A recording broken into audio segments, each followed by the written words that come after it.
1870, Jules Verne écrivait le livre 20 000 lieues sous les mers. Depuis, la population mondiale ne fait qu'augmenter et le réchauffement climatique réduit chaque jour la surface terrestre habitable. De plus, la pollution plastique des océans devient problématique pour notre environnement et s'étend à toute la planète. Alors, pour résoudre ces problèmes, on a pensé à créer des habitations sous-marines. On a d'abord été rencontrer à Paris des spécialistes d'Arkema pour avoir des connaissances sur les matériaux que l'on pourrait utiliser. On a aussi réalisé une visioconférence avec le média Centre de la mer pour en savoir un peu plus sur l'évolution des mers et des océans. Ensuite, on a collecté des déchets plastiques pour vérifier s'ils pouvaient être utilisés comme isolants pour la construction d'un immeuble sous-marin.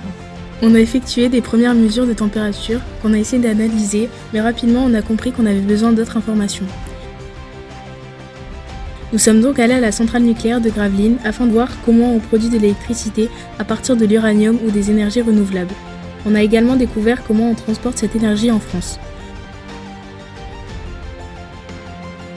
Puis nous sommes allés à Nausicaa afin de comprendre pourquoi on trouve autant de déchets plastiques dans la nature et surtout les raisons pour lesquelles se sont formés plusieurs continents plastiques dans les océans, avec tout ce que cela implique sur notre environnement.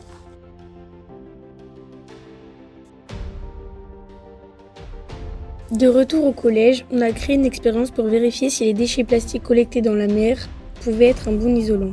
On a pensé à différentes formes pour entreposer les plastiques et voir si cela pouvait avoir une importance et améliorer les qualités de notre isolant. Le principe est d'installer les déchets plastiques dans un cadre isolant en polystyrène et de faire chauffer une plaque métallique à l'aide d'un générateur électrique. Ensuite, on place des thermomètres au-dessus et au-dessous pour mesurer le temps que va mettre la chaleur pour traverser le matériau.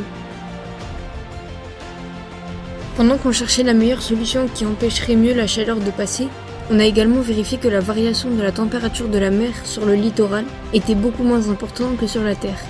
Une fois que l'on a trouvé la meilleure forme, on a également testé quelle serait la meilleure densité pour notre isolant, mais nous n'avons pas réussi à obtenir une solution plus efficace que les autres.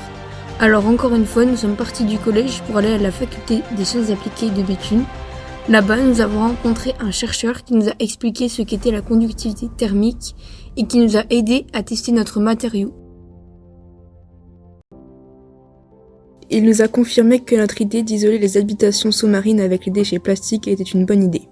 Désormais, nous avons besoin de continuer à chercher des solutions pour la partie extérieure de l'habitation, qui sera en contact avec l'eau salée, mais aussi sur l'implantation sur le littoral et la connexion avec la terre.